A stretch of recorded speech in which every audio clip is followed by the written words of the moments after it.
Today I am back again, and I would like to talk about a group of people of African descent that a lot of people don't talk about, and a lot of people in the world don't know about. To be honest with you, I just learned about them maybe about 4 years ago. So today, let's get a little bit excited. Yo, throw a little spice in there for your boy, We're going to be talking about the Siddi. Now, the Siddi are, like I said, of African descent, people of African descent that live in India and the Pakistan area.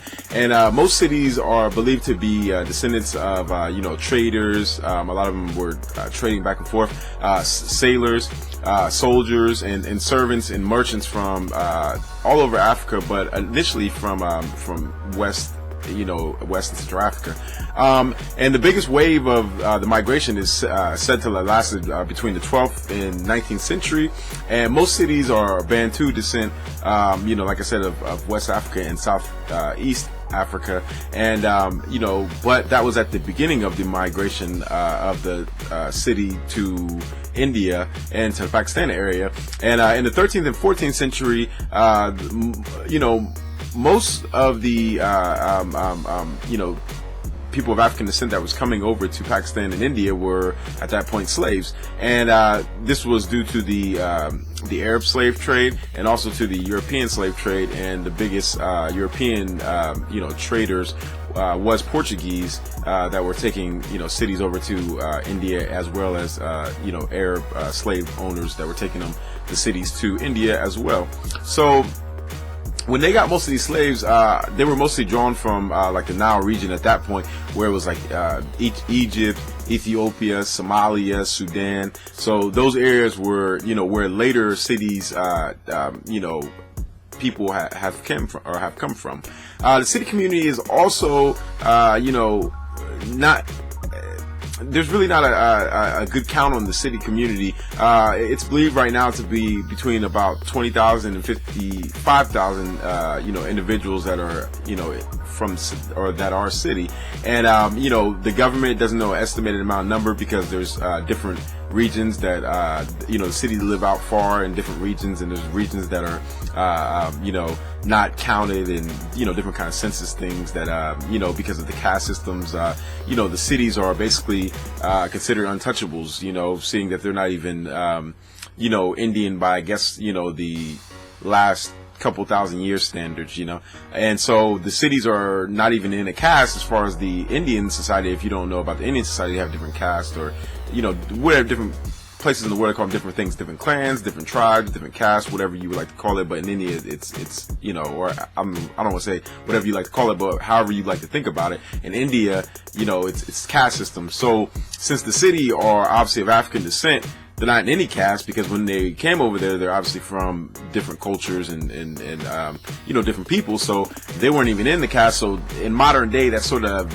pushes them down to the bottom of the barrel in India for the most part. And the cities, though, religiously are mostly Sufi Muslim, and although a lot of them are Hindu, and a lot of them are also Roman Catholic as well, and they were very, very renowned in India and Pakistan area, or what is Pakistan now. At one point, was different, different area for people that don't know. But due to Africans that were brought over, due to their fighting prowess and, just their demeanor about, just fighting and good,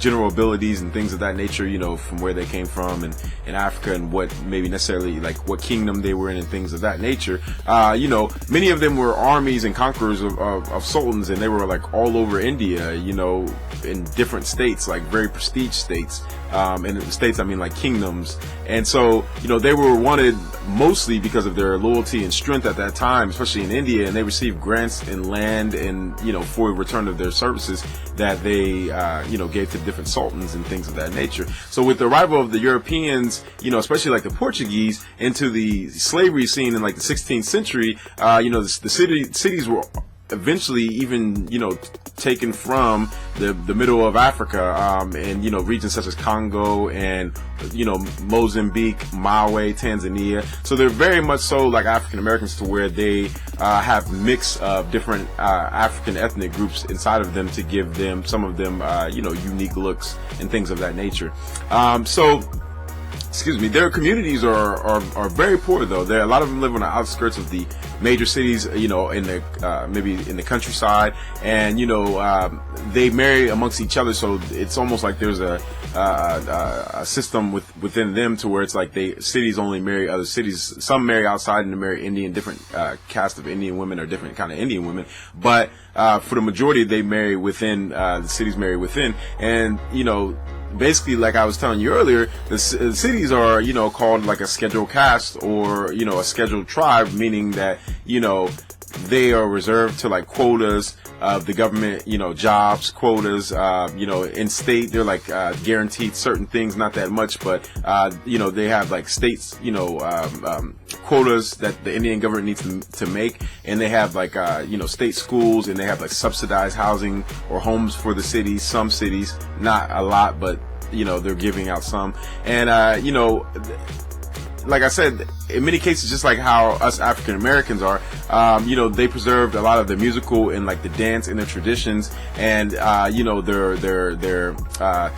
long lost forefathers, have passed it down, and the Africans derived music is known as Goma, which is a city music, and it's known as Goma. I hope I'm saying it right, and as well as Dahamal, or Damal, which is a dance that the city do, in India, where they live at. And many of the cities are known as war generals in India throughout history. There's actually one city, it was very famous, one of the most famous cities of all time, and his name was Jamal. And he rose to prominence in the Delhi Sultan, probably butchering it, my pronunciations is probably not the best, Sultan period, prior to the rise of the Mongols in India.